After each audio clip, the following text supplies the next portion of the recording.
bombastic, me lo hace fantastic. Soy adicto a cómo lo mueve, lo mueve, cómo lo mueve, cómo lo mueve, cómo lo mueve, cómo lo mueve, cómo lo mueve, cómo lo mueve, Πρώτη φορά στο Σίμι, τελευταία νομίζω.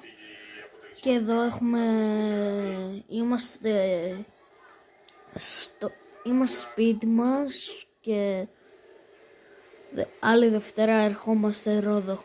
Bye. Σε πλάκιο η Μπέργκερ δεν μπορούσε να βρει την Κέτ.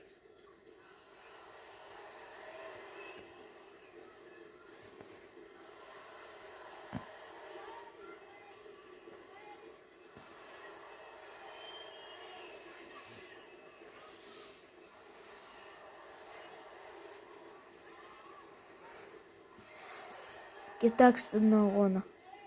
Απλώς. Κοιτάξτε. Το παιχνίδι στην Κβίν, η οποία σεντράρει για την Ανιόμη. Θέλει να την ξαναβρει στην παιχνίδια της Ιμπράθ. Το σούτ από την Γκόφη στα σώματα, δεύτερο σούτ και πάλι. Ήταν η Λεόν αρχικά, οι Αλεϊσάντροι στη συνέχεια που σταμάτησαν την Γερμανίδα Σεντερφόρ.